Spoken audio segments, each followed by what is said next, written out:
All right, all right. So I said we'll be right back, and here we are right back.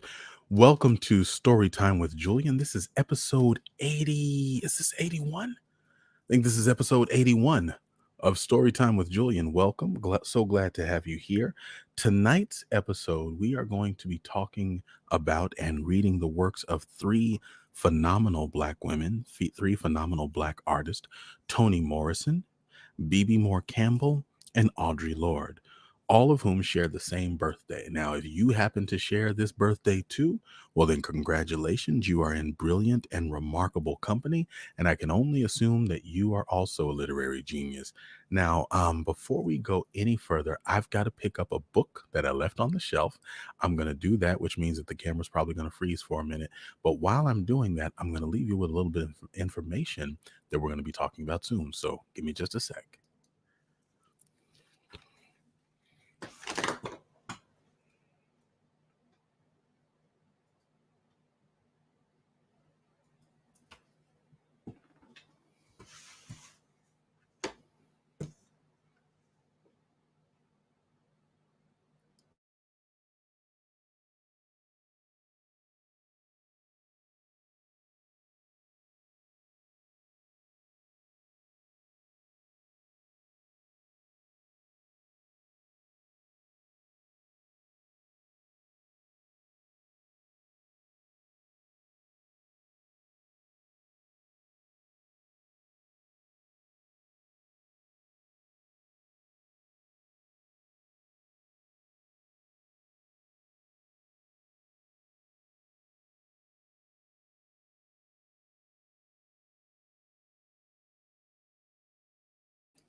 Okay, so what were you looking at just then? You were looking at the information for the first annual Storytime with Julian Spring Book Drive in association with Harriet's Bookshop.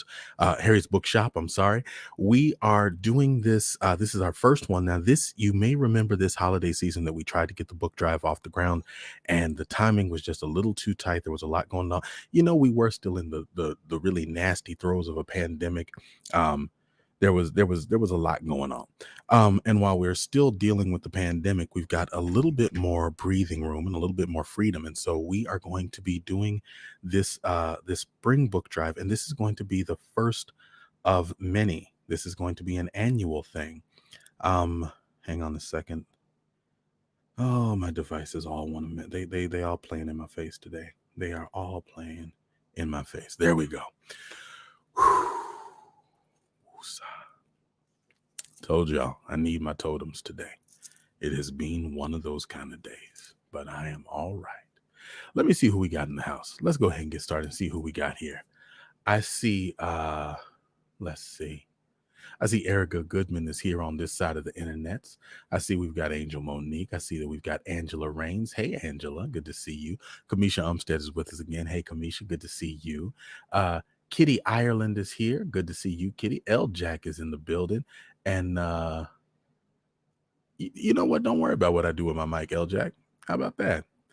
Good to see good to see Mimi Brown is back, and Sean Macklin, good to see you too.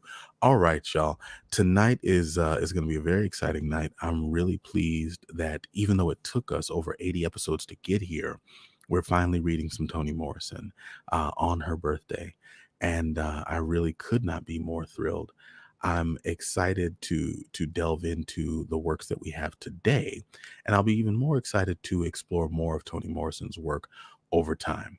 She's got a few short stories, a couple of collections out there. We're going to be bringing those in, and we're going to be working to incorporate more of this brilliant literary giant into our repertoire. Additionally, we're going to be reading an excerpt from Bebe Moore Campbell, and we're going to be reading an excerpt from Audre Lorde. All of them sharing the same birthday, so this is going to be good. This is going to be, as we like to say on this show, lit, because that's what we do. I am hoping to see a lot of comments and discussion from you all. I'm going to be completely transparent. This is not necessarily an area where I feel terribly strong in leading the discussion. I'm going to do what I do in terms of presenting and performing the work, but I really want to see a lot of the discussion from y'all. And in particular with Audre Lorde, we'll talk about that as we get closer to doing her work. Let's just go ahead and start. We are going to begin with one of Toni Morrison's short stories from later in her life. This story is Sweetness. It was published in 2015. It was a part of the last collection that she had, I believe, God Bless the Child. And if time permits, at the end, we're going to work the other way, and we're actually going to read her very first published short story. So that's, again, with time permitting.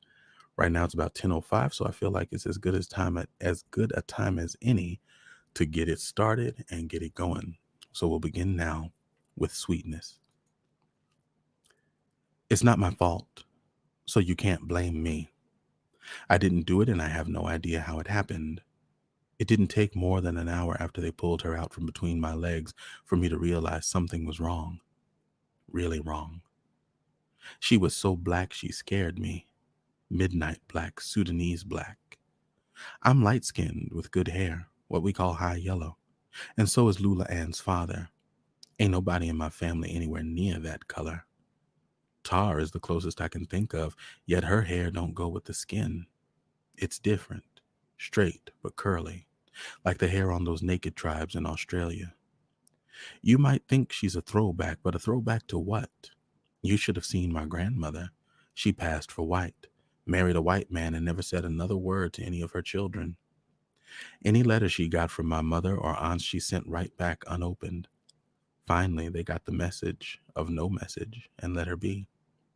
Almost all mulatto types and quadroons did that back in the day, if they had the right kind of hair, that is. Can you imagine how many white folks have Negro blood hiding in their veins? Guess.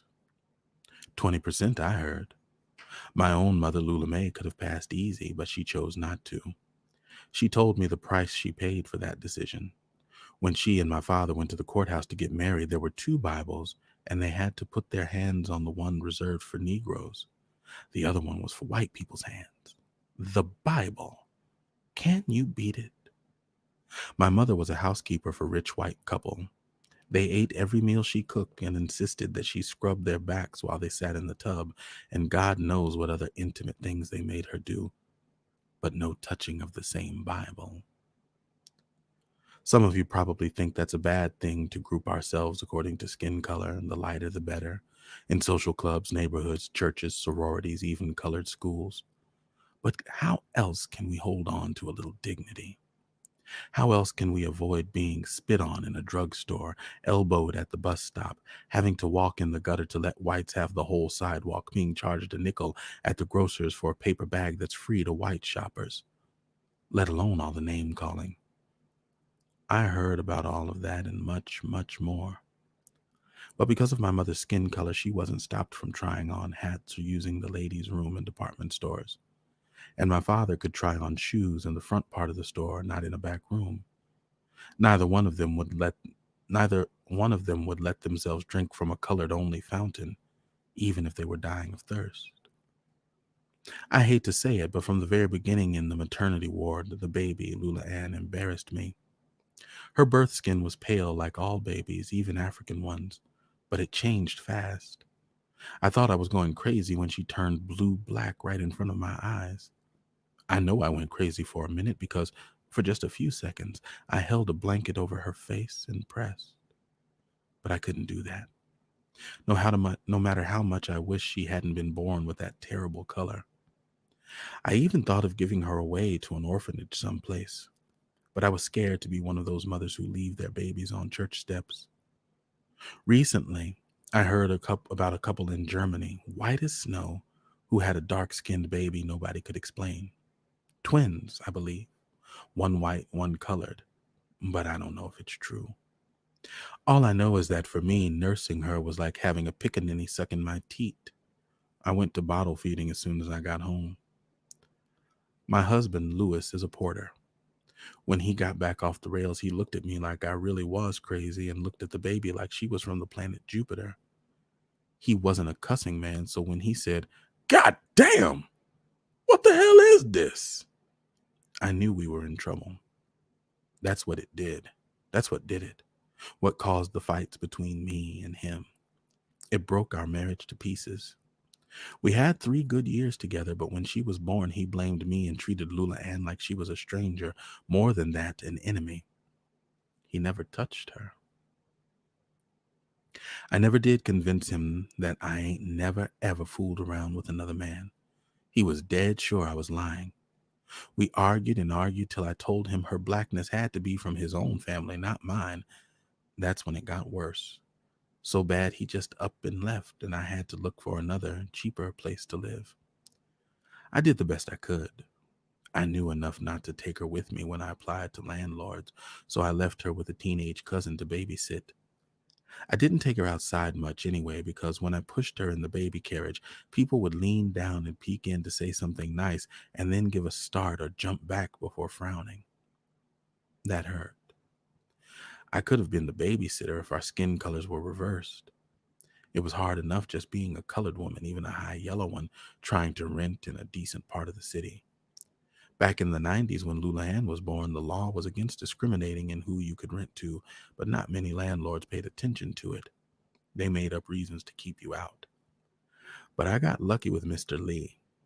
I know he upped the rent $7 from what he'd advertised, and he had a fit if you were a minute late with the money.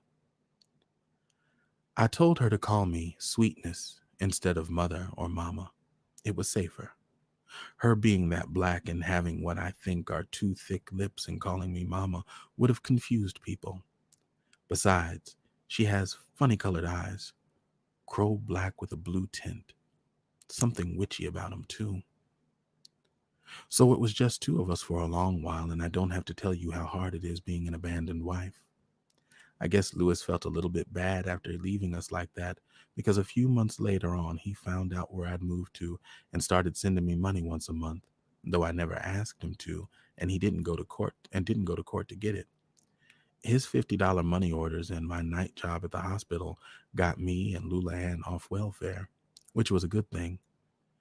I wish they would stop calling it welfare and go back to the word they used when my mother was a girl. Then it was called relief. Sounds much better, like it's just a short-term breather while you get yourself together. Besides, those welfare clerks are mean as spit. When finally I got work and didn't need them anymore, I was making more money than they ever did. I guess meanness filled out their skimpy paychecks, which was why they treated us like beggars. Especially when they looked at Lula Ann and then back at me, like I was trying to cheat or something. Things got better, but I still had to be careful, very careful, in how I raised her. I had to be strict, very strict. Lula Ann needed to learn how to behave, how to keep her head down and not make trouble. I don't care how many times she changes her name. Her color is a cross we will always carry. But it's not my fault. It's not my fault. It's not. Oh yeah, I feel bad sometimes about how I treated Lula Ann when she was little. But you have to understand, I had to protect her. She didn't know the world. With that skin, there was no point in being tough or sassy, even when you were right. Not in a world where you could be sent to a juvenile lockup for talking back or fighting in school. A world where you'd be the last one hired and the first one fired. She didn't know any of that or know her black skin would scare white people or make them laugh and try to trick her. I once saw a girl nowhere near as dark as Lula Ann, who couldn't have been more than 10 years old, tripped by one of the group of white boys when she tried to scramble up. Another one put his foot in her behind and knocked her flat again. Those boys held their stomachs and bent over with laughter. Long after she got away, they were still giggling, so proud of themselves. If I had been watching through the bus window, I would have helped her, pulled her away from that white trash. See? If I hadn't trained Lula Ann properly, she wouldn't have known to always cross the street and avoid white boys. But the lessons I taught her paid off, and in the end, she made me proud as a peacock. I wasn't a bad mother, you have to know that. But I may have done some hurtful things to my only child because I had to protect her. Had to. All because of skin privileges. At first, I couldn't see past all that black to know who she was and just plain love her. But I do. I really do. I think she understands now. I think so. Last 2 times I saw her, she was, well, striking, kind of bold and confident. Each time she came to see me, I forgot just how black she really was because she was using it to her advantage in beautiful white clothes. Taught me a lesson I should have known all along. What you do to children matters, and they might never forget. As soon as she could, she left me all alone in that awful apartment. She got as far away from me as she could, dolled herself up, and got a big-time job in California. She don't call or visit anymore. She sends me money and stuff every now and then, but I ain't seen her in I don't know how long. I prefer this place, Winston House, to those big, expensive nursing homes outside the city. Mine is small, homey, cheaper, with 24-hour nurses and a doctor who comes twice a week. I'm only 63, too young for pasture. But I came down with some creeping bone disease, so good care is vital. The boredom is worse than the weakness or the pain, but the nurses are lovely. One just kissed me on the cheek when I told her I was going to be a grandmother. Her smile and her compliments were fit for someone about to be crowned. I showed her the note on blue paper that I got from Lula Ann. Well, she signed it bride, but I never paid that any attention. Her words sounded giddy. Guess what, S? I am so happy to pass along this news. I am going to have a baby. I'm too thrilled and hope you are too. I reckon the thrill is about the baby, not its father, because she doesn't mention him at all. I wonder if he is as black as she is. If so, she needn't worry like I did. Things have changed a mite from when I was young. Blue blacks are all over TV, in fashion magazines, commercials, even starring in movies. There's no return address on the envelope. So I guess I'm still the bad parent being punished forever till the day I die for the well-intended and in fact necessary way I brought her up. I know she hates me. Our relationship is down to her sending me money. I have to say I'm grateful for the cash because I don't have to beg for extras like some of the other patients. If I want my own fresh deck of cards for solitaire, I can get it and not need to play with the dirty worn one in the lounge. And I can buy my special face cream. But I'm not fooled. I know the money she sends is a way to stay away and quiet down the little bit of conscience she's got left. If I sound irritable, ungrateful, part of it is because underneath is regret. All the little things I didn't do or did wrong. I remember when she had her first period and how I reacted, or the times I shouted when she stumbled or dropped something. True, I was really upset, even repelled by her black skin when she was born, and at first I thought of, no, I have to push those memories away. Fast. No point. I know I did the best for her under the circumstances. When my husband ran out on us, Lula Ann was a burden, a heavy one, but I bore it well. Yes, I was tough on her. You bet I was. By the time she turned 12 going on 13, I had to be even tougher. She was talking back, refusing to eat what I cooked, primping her hair. When I braided it, she'd go to school and unbraided. I couldn't let her go bad. I slammed the lid and warned her about the names she'd be called. Still, some of my schooling must have rubbed off. See how she turned out? A rich career girl. Can you beat it? Now she's pregnant. Good move, Lula Ann. If you think mothering is all cooing, booties, and diapers, you're in for a big shock. Big. You and your nameless boyfriend, husband, pickup, whoever, imagine. Woo! A baby. Kitcha coo. Listen to me.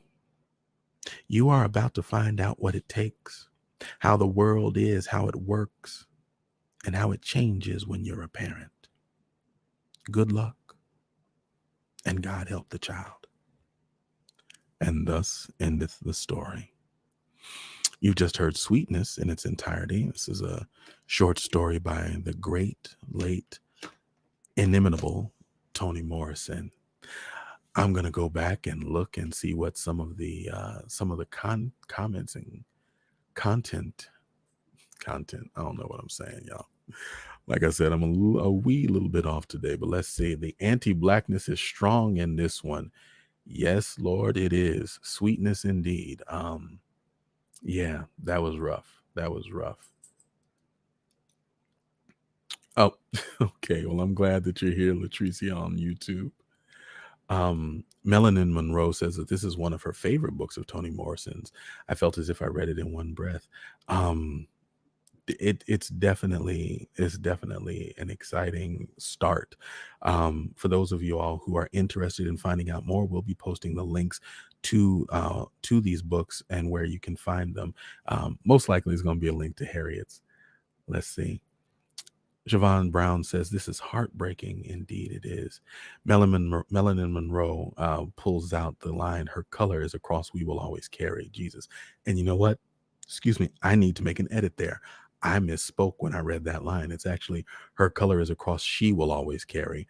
And we adds a meaning there that was not in the original text. So I take the L on that one. It's her color is a cross she will always carry. Still a hard line.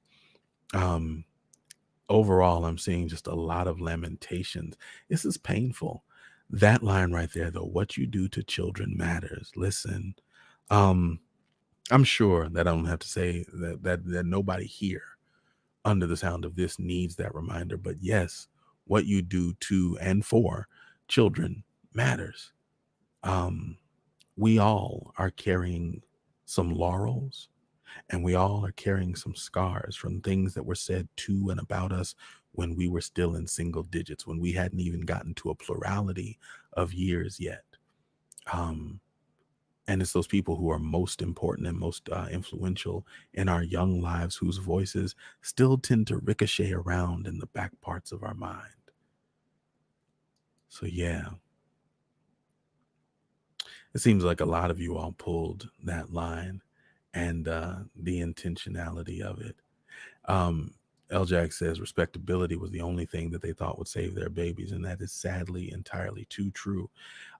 It's sad to hear that to recognize that sentiment is still echoed, in this current time.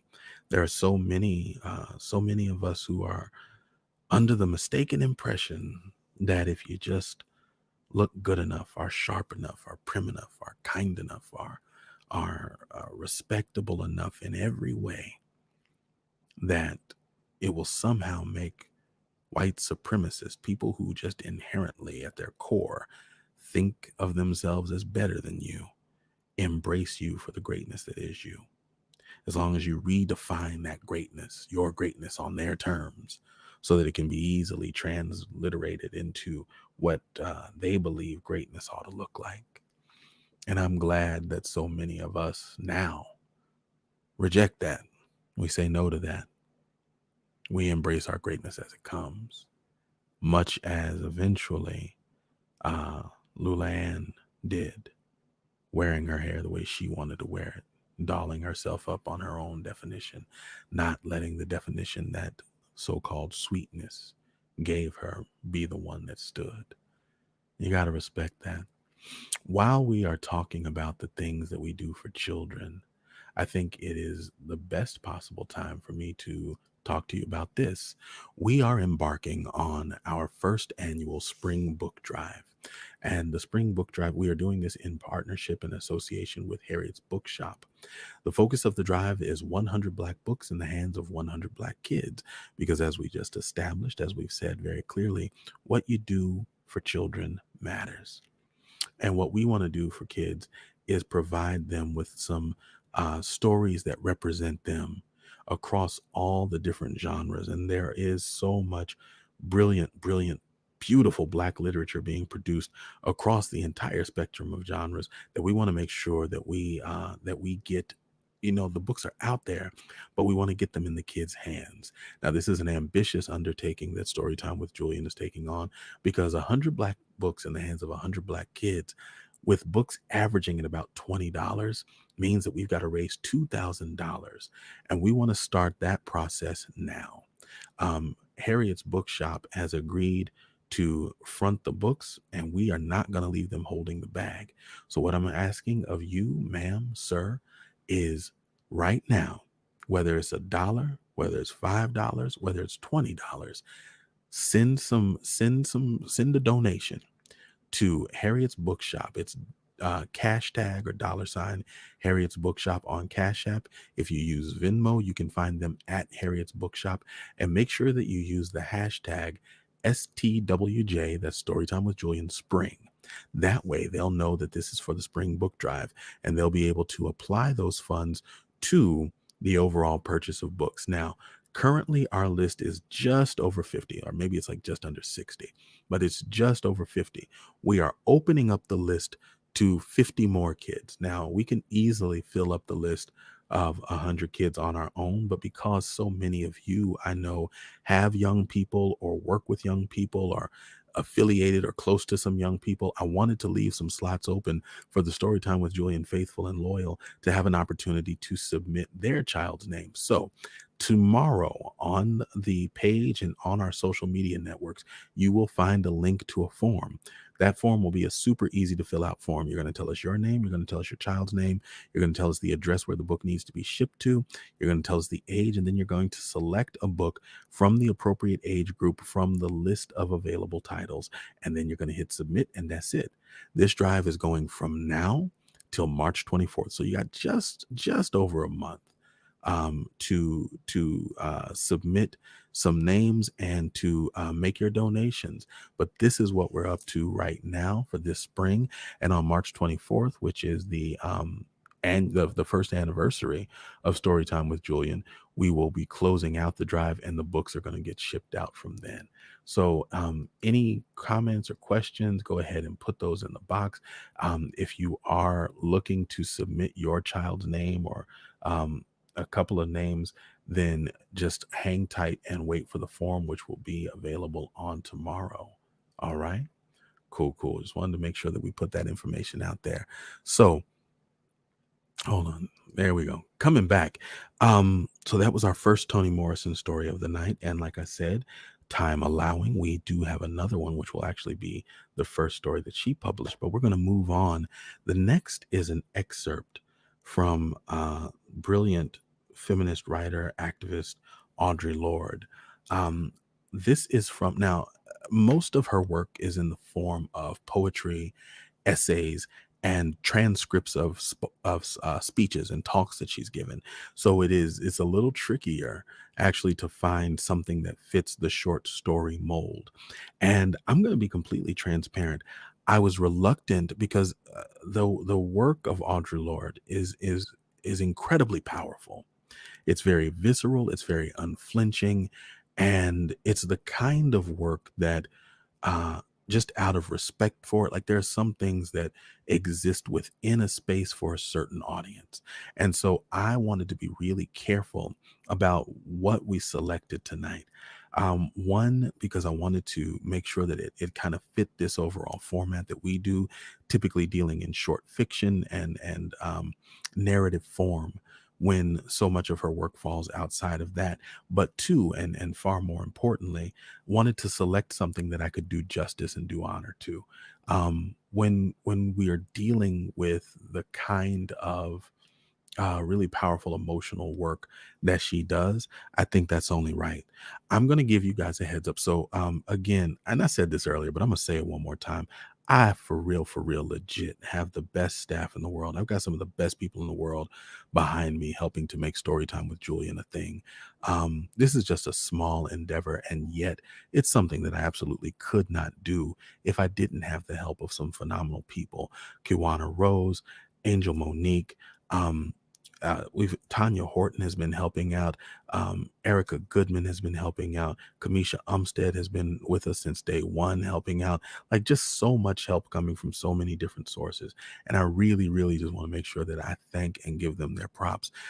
Because I have that help, I was able to find an appropriate piece by Ms. Lorde for tonight's read. And we are going to read an excerpt from Zammy, A New Spelling of My Name. Now, if you actually look at the book, this excerpt is all of chapter 6. So without further ado, and without any more pre-mumble, let's begin. In the Harlem summers of my earliest days, I walked between my two sisters while they plotted the overthrow of universes in the casual make-believe language of comic books. For those comic books, the other reigning and possessive passion of our summer days besides the library, we walked for miles uphill.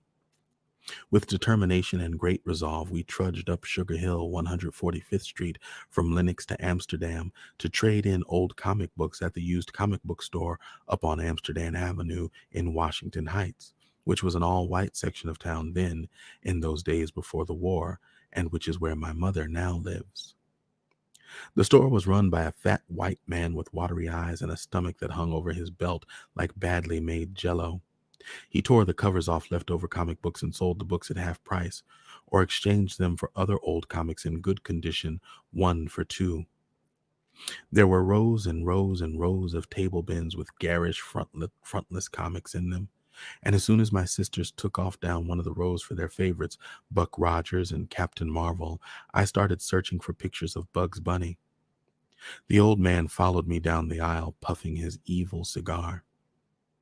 I tried to run back to my sisters, but it was too late. His bulk took up the whole row, and I was painfully aware that I was not supposed to have left their sides anyway. "Let me help you up, sweetheart, so you can see better." And I felt his slabby fingers like sausages grab my ribs and hoist me through a sickening arc of cigar fumes to the edge of the bins full of Bugs Bunny and Porky Pig comics. I seized whichever was nearest and squirmed to be put down, frantic for the feeling of the floor under my feet once more, and sickened by the squishy touch of his soft belly against the small of my back. His nasty fingers moved furtively up and down my body, now trapped between his pressing bulges and the rim of the bin.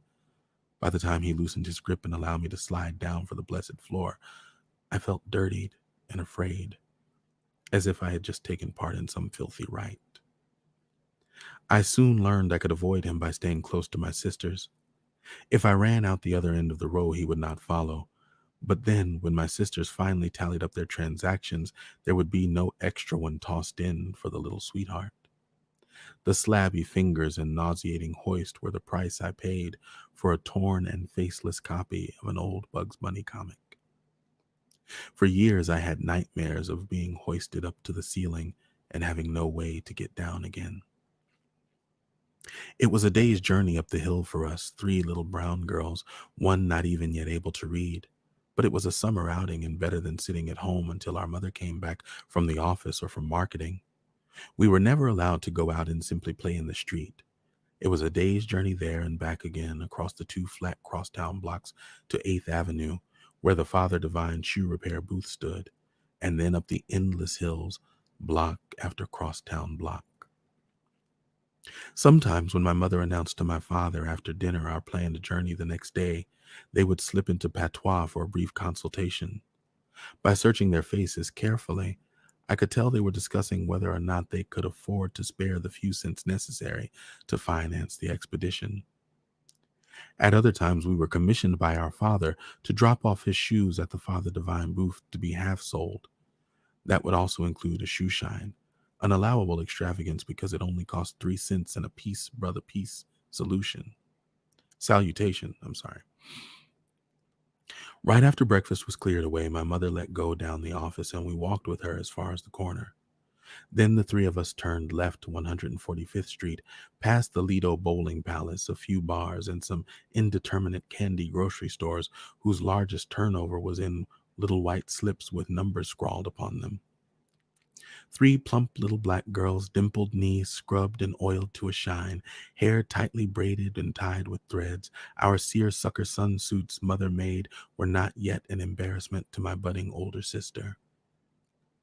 We trudged up the hill past the Stardust Lounge, Mickey's hairstyling, hot and cold press, the Harlem Bop Lounge, the Dream Cafe, the Freedom Barber Shop, and the Optimo cigar store, which seemed to decorate every important street corner of those years.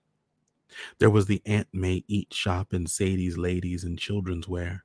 There was Loom's Chop Suey Bar and the Shiloh Baptist Mission Church painted white with colored storefront windows.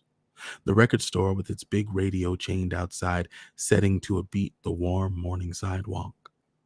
And on the corner of 7th Avenue, as we waited for the green light, arm in arm, the yeasty and suggestively mysterious smell issuing from the cool dark beyond the swinging half doors of the Noon Saloon. We started up the hill, which was really 6 hills. Standing up at the bottom on 8th Avenue and looking upward in the bright sunlight seemed like forever. Vertical trolley tracks dissected the hills.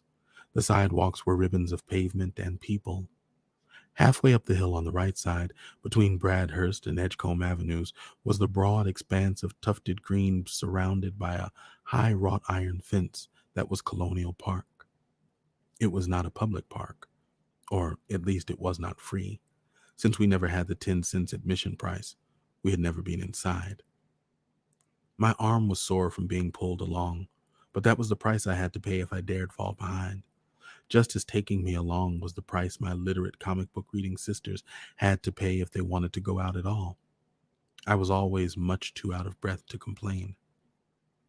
We crossed over the busy thoroughfare of 145th Street, all holding hands.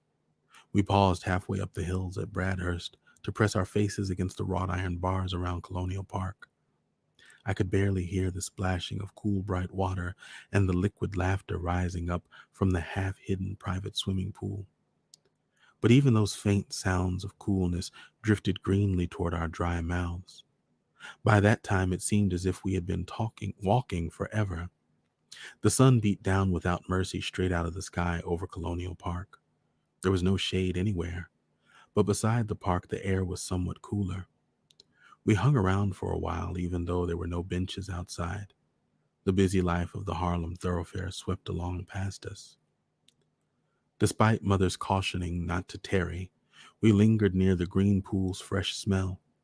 The bags of comics were jealously guarded in the hands of each of my sisters, and in my sweaty hands I clutched a bag of saltines and 3 bananas for a snack. Our lunch was prepared and waiting at home. We each had a saltine cracker leaning against the railing of the park. My sister Helen fussed at me because I had mashed up all the crackers by swinging the bag back and forth in time to my trot. We brushed off the crumbs with the napkin in the bag and then continued our journey up the seemingly endless hills.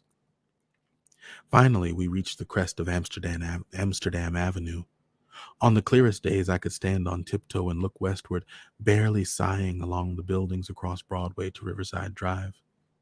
Behind the drive's sharp dip of trees was the faint, almost imagined line of water that was the Hudson River.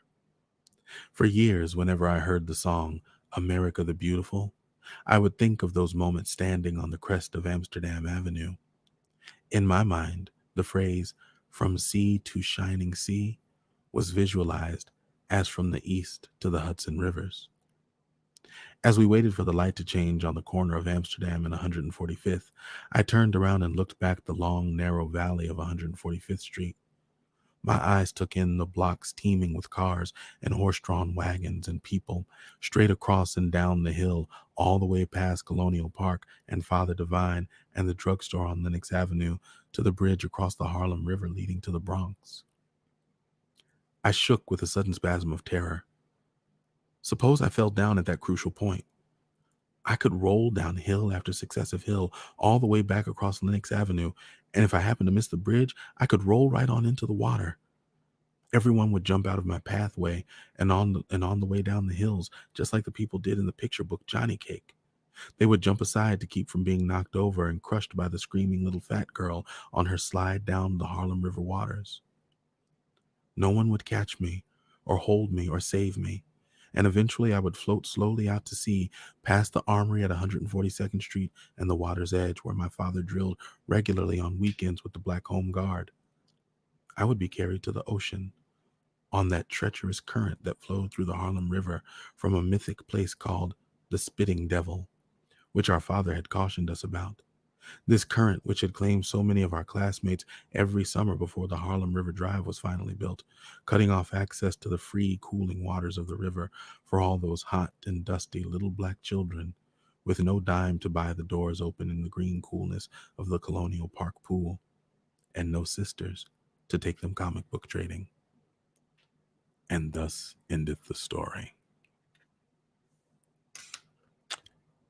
So that excerpt comes from, that is again chapter 6 from Zami, A New Spelling of My Name by Audre Lorde. Now, that particular book is a collection of actually 3 previously issued short collections, and it's funny because the publishing company that first published it is called Triangle Press. The style, and I don't want to get this wrong, and I don't have my notes in front of me, but biomythography, I believe, is the name of the style that Audre Lorde created and that she coined for what she writes.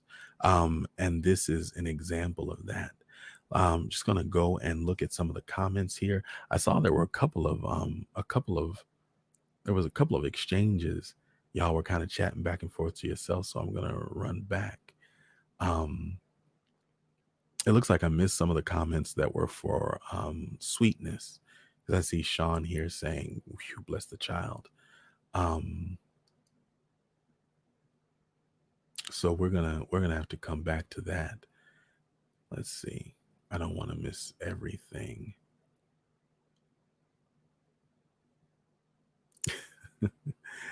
That graphic makes me smile every time it's on the screen. Sean says it's the little toes for me. Yes, the sweet little toes. And then from the story time, from our own account, this year's book drive will also support the children at Engage Detroit, Pilot Homeschool Group, and Acta Non Verba Youth Urban Farm Project. Yes, thank you so much. And let's go ahead and put that graphic back up again, because listen, I don't want you to miss your opportunity. Boom, there it is. You can donate right now to the first annual Spring Book Drive. This is Storytime with Julian's first annual Spring Book Drive in association with Harriet's Bookshop. The goal is to get 100 Black books in the hands of 100 Black kids. We have an extensive list of books selected for youth of all ages, literally from 1 to 17.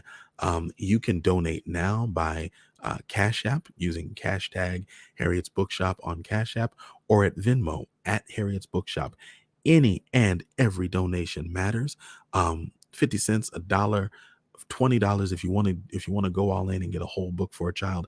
And do understand that if we're trying to do this for 100 kids, 100 books at what current book prices are, even for children's books, in fact, especially for children's books, we're looking at raising about $2,000. And I know that sounds steep, but I believe that we can do it. It means that you're going to have to do more than just sort of like and do what you can here. It means that you're going to have to post some of the information on your page. You're going to have to let people know, hey, there's this thing that I do Tuesday and Thursday, and it's really dope. And it's all about Black lit. And all he does is read Black lit, and it's Black centered and Black focused and Blackity Black. And in addition, he trying to get these kids to read Blackity Black books. So help, please. It really doesn't take much, but I would love to see us hit this goal. I know that we can do it. Understand that Harriet's has been phenomenal, has been a phenomenal partner in this. And we want to make sure that we are making this as simple and as easy for them as possible, so that they can continue to support and we can continue to support them and the work that they do. So just wanted to make sure that I put that up. There will be more information about the book drive in our social channels and on the page itself. So don't worry if you're not catching all the information this time. I'm probably going to flash it 2 or 3 more times before the show is over. And I'll be flashing it until the book drive closes on March 24th. So just a heads up, and thank you so much. In it right now, if you've already contributed, thank you so much. If you haven't yet, what's it take, like 30 seconds, a minute? go ahead and just make a jangalang for the folks over at Harriet's, and make sure that when you do, you use the hashtag. Hold on, I just remembered I gotta make that part visible. Make sure that you use the hashtag STWJ Spring. That way that they know your donation is specifically for this book drive. Okay. We need you to use that hashtag so that we know how much that we have collected for the book drive, because we're putting the funds directly over to them, because they're going to be the folks over at Harriet's are going to be the ones that are handling the fulfillment. So we want to make sure that they have the cash on hand to get that done. All right. Um, let's see. Let me go to some of these comments here.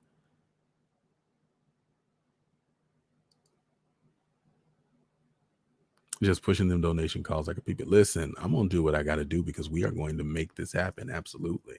We're gonna do what it takes to make this happen. Now, you can purchase the book. That is, hold on. I have it as Zami. Zami, a new spelling of my name, a biomythography, by visiting Harriet's Bookshop at the link below. So for those of you all who are on Facebook, you can find the link there. I'm really hoping most of you are watching us on the YouTubes though. Let me go ahead and bring the camera back up so I can look at y'all. Hey y'all. Or actually I can't look at y'all, but y'all can look at me if you want to. Let me go back to make sure that we've got the comments there. Here we go. Let's clean that up. You can purchase Zami, a new spelling of my name, a biomythography, by visiting Harriet's Bookshop at the link below. And you can purchase God Help the Child by Toni Morrison, also at Harriet's, by visiting this link. By now, you should know the link. It is bookshop.org/shop/Harriet's Bookshop. And that is that. Now, I want to take a look and make sure that we're doing well with the time. It's about 10:46, which means that we are close to our end. I don't know if we're going to have enough time for a second Toni Morrison story, but I want to make sure that we also honor our third brilliant Black woman writer today, Bebe Moore Campbell, also born on this day.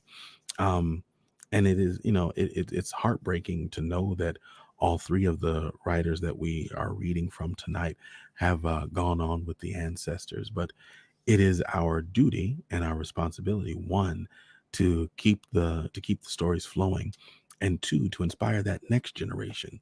So I read these in the hopes that not just you are inspired, but that that we continue to pass that love. I'm sorry, I'm missing something that's happening over there. I'm trying not to read the comments. That we continue to pass the love for Black literature on, generation after generation. It is really the commitment of this program, the commitment of Storytime with Julian overall, and it's certainly the commitment of our partners over at Harriet's Bookshop. So please, please, please, if you do need to buy a copy of either of these books, you can go on and do that with them. Okay. That said, our final, looks like what's going to be our final read for tonight comes from, it's an excerpt from the book What You Owe Me by Bebe Moore Campbell. And we're pulling this one. This is one of our faves, Gumbo. Gumbo is a huge, thick anthology of Black lit, short stories, short fiction, and excerpts. This is called a literary rent party to benefit the Hurston Wright Foundation. And it includes just, like, seriously, it's a who's who of Black authors. And sometimes when it's time to acknowledge or celebrate an author on their birthday, if I don't have a piece, if I don't have a book from them and I don't have a piece, I know I can pick up Gumbo, and there's almost certainly something of theirs in there. And such was the case with Bebe Moore Campbell. The truth is, I wanted to get a copy of 72-Hour Hold and have an excerpt from that pulled, but time was not permitting for us to do that. So we're going to have to do that at another time, because I do want to acknowledge and celebrate the tremendous amount of work that she did for mental health awareness and advocacy, particularly in the minority community. And speaking of that, you know what, just a little bit of personal testimonial. I've been saying since the pre-read that I had on this scarf and this particular t-shirt, because these are my totems, and I needed something to kind of hold on to, a little bit of a superpower. And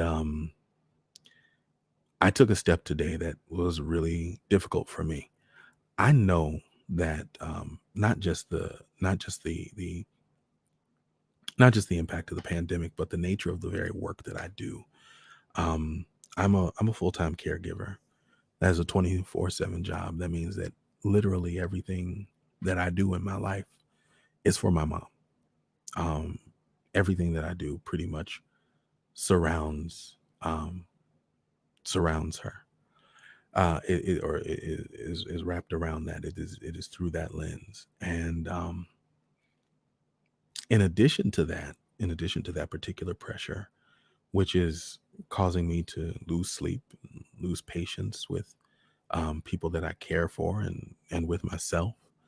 Um, there's a sense of mourning that I haven't really addressed. I mourn a little bit every day. My mom hasn't gone anywhere, but my mom isn't the mom that I've known my whole life.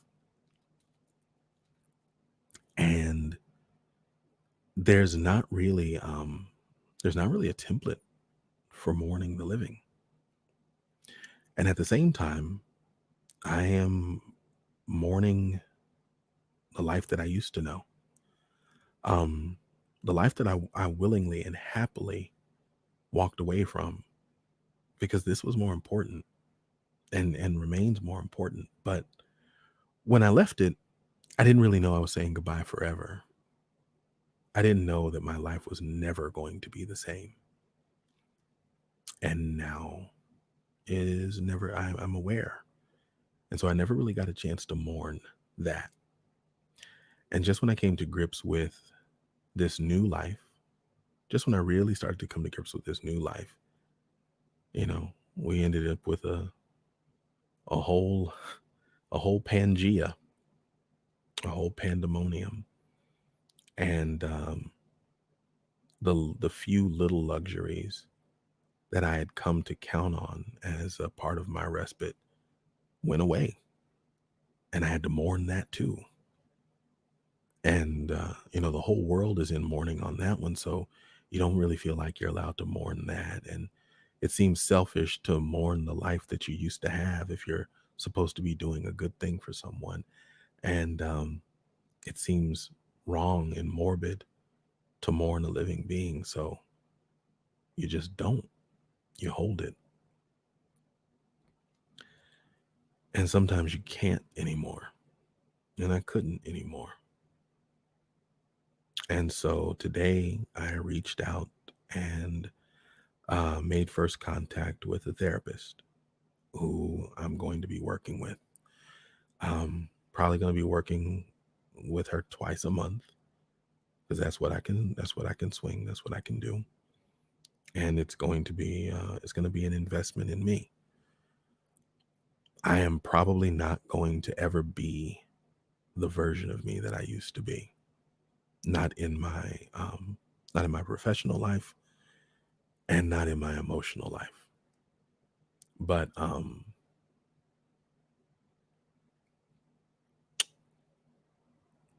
it's important to do the work to be the best version of me that I'm capable of being.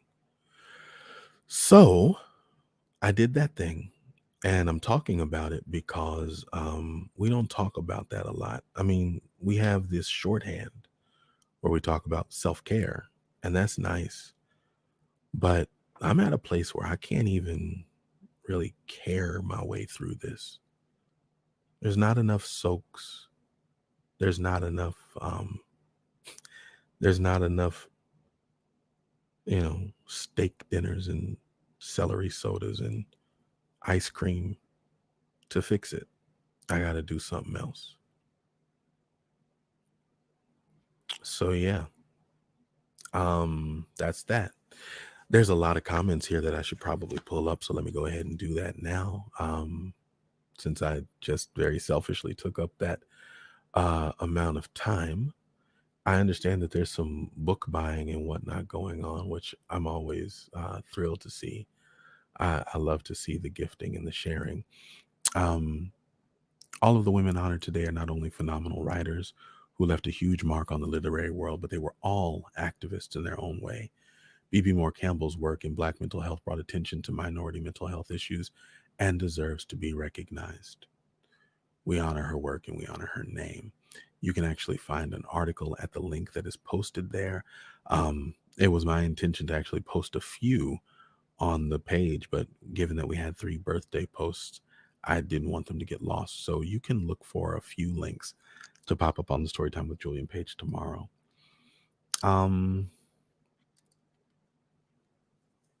Before she died, Bebe Moore Campbell said this quote, "We need a national campaign to destigmatize mental illness, especially one targeted toward African Americans. It is not shameful to have mental illness. Get treatment. Recovery is possible." So that's that. That's the public service announcement portion of Storytime with Julian tonight. Hope I didn't lose too many of you because of that. If I did, that's okay. You'll be back. You're going to love me in the morning. What You Owe Me by Bebe Moore Campbell. The Braddock Hotel was the rich old uncle of downtown Los Angeles. I'd never seen anything as grand in Inez, where the largest hotel was only 3 stories high and always needed a new coat of paint. Braddock was nearly 50 years old and took up half a city block. The entire front was beige marble, and the entrance was 2 huge glass doors. Inside there were 15 floors and a gigantic ballroom. The lobby was grand. 2 huge crystal chandeliers exactly like the one that was in that ballroom. The walls were the color of cream and the carpet was a swirl of soft rose and green. Plush sofas, comfortable armchairs, and carved tables sitting on a soft rug. It was like a magazine picture. The guest rooms were spacious and furnished even more luxuriously than the lobby. Mostly businessmen came to Braddock, and the place got its share of conventions too. It was not far from the Hollywood freeway. I was used to one-lane highways and dirt roads, but LA had the Hollywood and Pasadena freeways, and more were being built every day, connecting different parts of the city and even the suburbs, which I'd only heard about. From the upper floors in Braddock, I could look out the windows and watch cars that seemed to fly along the asphalt ribbon that was divided into 3 lanes. I'd never seen so many automobiles in my life, and the sight of them the thrumming sound they made, excited me and made me imagine going places far away from brooms and mops. By the time she'd been working at Braddock for a year, we were all used to Gilda's quiet ways. Mr. Weinstock put Gilda and me on the same shift. Some days we worked from 5 o'clock in the morning until 2 or 3 in the afternoon. Early morning was the time we washed the linens and towels and folded everything. We mopped the Grand Hotel lobby, polished all the marble and glass. Sometimes when I was giving her the ammonia, our hands would touch. She had soft hands, and I wondered how long they would stay nice. Thanksgiving rolled around again. The maids weren't looking forward to the holidays, at least not working them. There were always lots of parties and formal affairs at Braddock during this time. People would get plenty liquored up, and drunk people are not the most fastidious. This was the time of year we had to wipe up vomit and urine that didn't make it into the toilet bowl. And then, too, even though Los Angeles didn't have a real winter like the ones in Texas that could turn your skin the kind of gray colored folks called ashy, people still caught colds. A lot of the maids would stay out sick, and then Mr. Weinstock would put us on double shift. By Christmas, we'd be too worn out to enjoy our own festivities, but what else was new? The first weekend in December, Gilda and I both got put on midday and late shift, which meant we had to come in at 1 and didn't go home until after midnight. You wouldn't think that there would be much to do that late at night, but that's when Mr. Weinstock wanted us to wash windows, clean the mezzanine bathrooms, and change the big Chinese vases of flowers that were always in the lobby. It took 2 people to carry those vases, and he liked to have some maids on hand when there were big parties in the hotel. People would stay in bed all day and then go out at night, and when they came back, they expected clean rooms. That Saturday night around 10 o'clock, Mr. Weinstock told us to go up into the 6th floor. Guests had just left, and 2 rooms needed to be made up. When we got there, the floor seemed deserted, except for Brewster, who did repairs. He was carrying his toolbox, standing in front of the service elevator when we got off. He smiled politely when he saw us, especially at Gilda. "How are you girls doing tonight?" Fine, we both said. We chatted with him for a few minutes before we made our way down the hall. I worked on one room and Gilda cleaned the other. They were only about 3 doors apart. Maybe because I trained Gilda, she and I had a similar timing, and we'd end up at the carts together.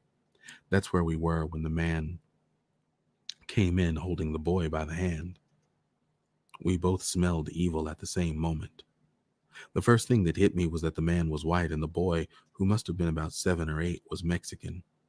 He was a scrawny little kid, not dressed for the chilly weather. He was wearing shorts and an undershirt and he had on sandals. His little legs and arms were dirty. The man was drunk and the boy looked scared.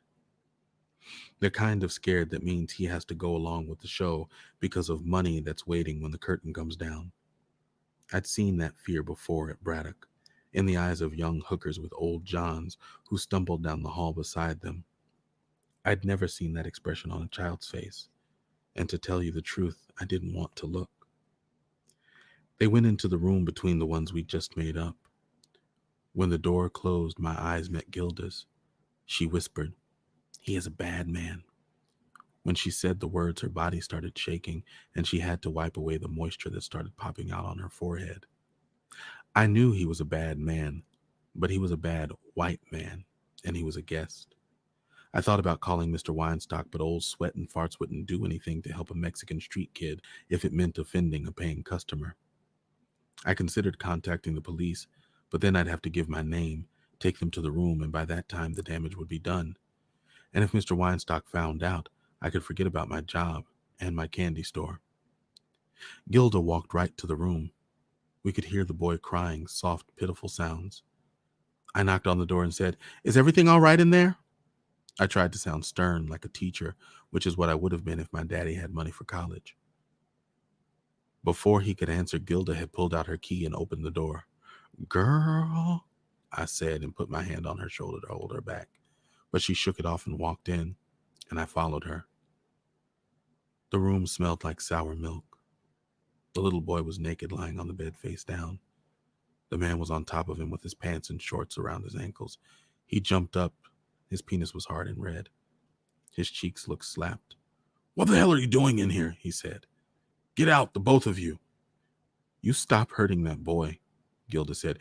"Get the hell out of here." He turned back to the child. Gilda pulled something shiny out of a sweater pocket. When I saw it was a knife, I opened my mouth and couldn't close it, but not a sound came out. The next thing I knew, she was stabbing the man in his ass. He jumped up and grabbed himself, wiping off the blood and staring at Gilda as though he couldn't believe what he was seeing. Truth be told, I looked at her the same way. "Get out, get out, get out," she was screaming, waving the knife. He started coming toward Gilda. I grabbed the table lamp and held it like I was going to bash his head in. He stopped when he saw me do that, and then he started backing up toward the door, pulling up his pants. Crazy Gilda kept coming toward him, waving the knife so close to him I was afraid he was going to take it away from her, and I would have to hit him upside his head. But he kept backing up. She got right up on him, and then her voice went down real low. She said, "You go tell. See what happens to you tonight. I have the key." "Fucking bitch," he said, and with his next breath he turned to me. "Nigger." Then he fled out the door.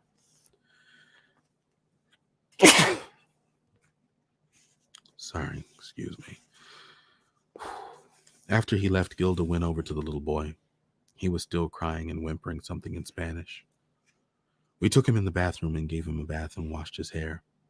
Gilda dried him off and took a small bottle from her sweater pocket, poured something white and creamy in her palms, and started rubbing him all over with it. Then we started getting him dressed. He didn't say anything, but he wasn't crying anymore. We took him down the back stairwell that led to the street. Outside, the air was biting. Gilda took off her sweater and put it on the child, and we each gave him $1. Then we watched as he walked back to wherever he came from. "Damn, girl," I said when we were riding up the service elevator. I kept looking at her, trying to see what I couldn't see. We were back in our room when I noticed the numbers on Gilda's arm. Little blue tattooed numbers. A brand. Then I figured things out, but not all of it. Even on this side of the fence, there are some things I'll never understand. We were sitting on the broken down sofa. There was some church music playing in the background. Gilda started talking. Gilda loved gospel music and all kinds of hymns. The first time I played the Five Blind Boys for her, she started crying. On this night, the Mighty Clouds of Joy were singing a real slow song. I can't remember the name of it, but the lyrics seemed to meld into her story. She told me how the Germans rounded up her family and put them in the death camps, and how everybody she loved, her mother, father, brother, aunts, uncles, grandparents, had been killed. Her father's brother had settled in America before the war. When she was liberated, she came to Los Angeles because he and his wife lived here with their children. 4 people were her only remaining relatives. It was her uncle who got her the job. Mr. Weinstock's brother owned the apartment building where they lived. Her crying started as a tiny, weak noise, like a newborn might make. Came from way down inside her somewhere, then kept rising and getting deeper. I pulled her into my chest and I held her, rubbed her back a little, told her not to be afraid, that everything was all right now. I spoke the words as soon as they came to my mind. You need to take those numbers off your arm. She sat up, looked at me, then cried a little bit more. She said, I have no one, no one, no one. The words an echo that just kept turning on itself. You do have someone, I said. You have you. And you have what's in you. That's how you survived, girl. Gilda didn't say anything for a long time. Then she looked at me and said, Will you take me to get it done? I took her to the dentist first. The way I figured, the sooner she started smiling, the better for her.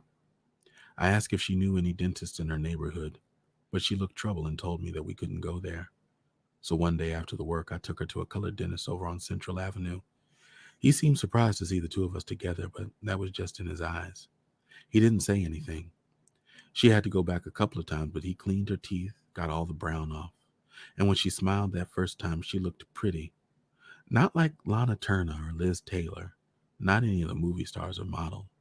She had her own special kind of frizzy-haired beauty, which wasn't even American, at least not yet. We went to a tattoo parlor not too far from the dentist, and the owner examined the numbers under a magnifying glass and then patted her arm the same kind of way my daddy used to when I fell down or was crying. He told her that whatever he could do for her would leave a scar. Gilda hesitated. Then she said, Go ahead. I guess she figured the numbers were the worst scar. He used needles and some kind of acid. Gilda was moaning a little bit the entire time he was working on her. She grabbed my hand while he was doing it, and she liked to squeeze me to death. Riding the bus on our way back from the tattoo place, I told her about Inez. Gilda said it was another kind of death camp and that the poison gas came out in spurts. Not enough to kill anybody, just the soul. She had a lot of questions for me. She wanted to know why colored people couldn't go to certain places, or why our hair wasn't as long as white people's, why our voices sounded different from theirs. I didn't have all the answers, but I did my best. They're envious of you, she told me. Who? The white people. Why? Because you have the most beautiful skin. White people sit in the sun to try to get your color. Your features, your lips, your nose are warm. You make wonderful music and your spirit is powerful. They try to crush your spirit, but they can't. We never heard from the man Gilda stabbed, and she and I never mentioned him. I found myself looking whenever I saw a group of Mexicans, but I didn't see the little boy again either. Gilda and I seemed to be get together a lot more after that happened. When we had lunch at the same time, we ate side by side. Sometimes at our end of the break, she'd pull out a book and start reading. She still studied from the English manual, but she read other things as well. Her books were about history and science. She liked novels too. Often she'd read a portion to me and get me so interested in the story that when she'd finish it, I'd pick it up. A couple of times, Fern would ask me what I was reading, and I'd share it with her. Gilda told me that she had been attending college when the war broke out. I studied literature, she said, and there was a sadness in her voice. I hadn't ever enough time to read for just the pure pleasure of it, but that's one hobby I acquired from Gilda. As I read, I became aware of mistakes that I was making when I spoke, and I began to improve little by little. In a way, I started sounding like Thomasine, who Toonie had broken up with, thank God. The other maids noticed the way I was speaking. One time when I finished saying something, Winnie said, la-dee-da, and looked toward Hattie, who was muttering under her breath that I was trying to be white. She knew better than to say it to my face. But those la-dee-das put an alley between the other women and me. Gilda and I were walking down the main boulevard together. And thus ended the story. So that was from What You Owe Me, which is a novel.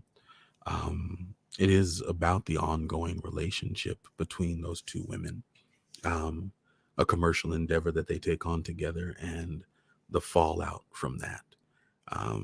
We will post information if you are interested in purchasing that full novel. And that is it. Those are our stories for tonight. We are just about at time, so everything kind of worked out. I'm looking at all the comments, and for those of you all who sent your kind thoughts and support and encouragement during my little bit of extended vulnerability there, I do so appreciate it. I do thank you for that. I probably won't read them aloud over this episode, but I will read them in private in my own time. I do want to encourage everybody, if you are not watching on YouTube, make that change. YouTube is going to be where I start putting things. Looking at the comments here, I see a lot of support for Gilda, who absolutely did do the right thing. And it is heartbreaking to think that the consequences of race kept our hero, kept our protagonist from actually taking the action. That Gilda, by dint of the color of her skin, was able to get away with doing what needed to be done. Thank God for all the Gildas of the world, for real. If you are interested in purchasing Pay Me What You Owe Me, you can do that at Harriet's Bookshop. The link is there for all of you Facebook folk. Find that link, click that link, and make that happen. And while we are talking about it, I'm not going to miss an opportunity to bring it back up. Yes, you can also click, well, you can't click this link, but you can go to Cash App and hashtag Harriet's Bookshop on Cash App, or at Harriet's Bookshop on Venmo. This is where you can contribute to the first annual spring book drive. I'm going to be talking about it a lot because this is the most important thing that we have done to date. Wordplay was dope. We'll do more of those, Lord willing. But this book drive is something that really, really, truly means a lot to me. The drive starts right now, and it closes on March 24th. And pay attention to our pages. You will be able to find links to the form that you can fill out if you want to nominate a child to fill out our ranks of 100 kids. We want to get 100 Black books in the hands of 100 Black kids. And we want your kid or the kids that are in your life to have the opportunity to be one of those children. I see a question: is it possible to share this flyer ourselves? Absolutely, fam. What we're going to do is post that on the Storytime with Julian page. It's also going to be on the Twitters. It's also going to be on our Instagram. So yeah, you'll be able to post and share that. And, write a little post, let them know what this thing is that you enjoy on Tuesdays and Thursdays, and help us make it to our goal of $2,000 so that we can put 100 books in the hands of 100 Black kids. That's what's up. All the money is going directly to our partner in this, Harriet's Bookshop. They are going to be handling the fulfillment. So please, please, please help us make it do what it need to do. All right.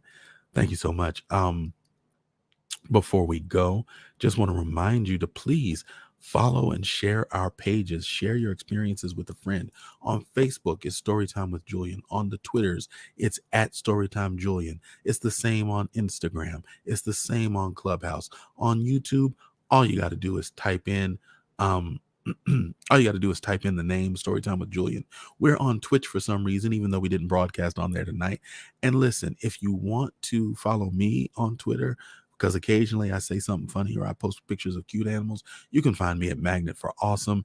And if you want to support this program, if you want to support Storytime with Julian, you can Cash App us at hashtag Storytime Julian. And to donate for the book drive, make sure that when you put those donations to Harriet's, that you use the hashtag STWJ Spring. All right. That's it. That's it for the show. I do ask that as we sign off, you stay tuned for the credits. Credits are going to be changing every week. I finally got that part worked out. Took me a little bit of time. Thank you so much, Angel Monique, for that acknowledgement and recognition. And thank all of you, as always, for coming out to Storytime with Julian. It is always such a pleasure to spend this time with you. I look forward to seeing you next week with some brand new stories and some new authors too. All right. Thanks so much and peace.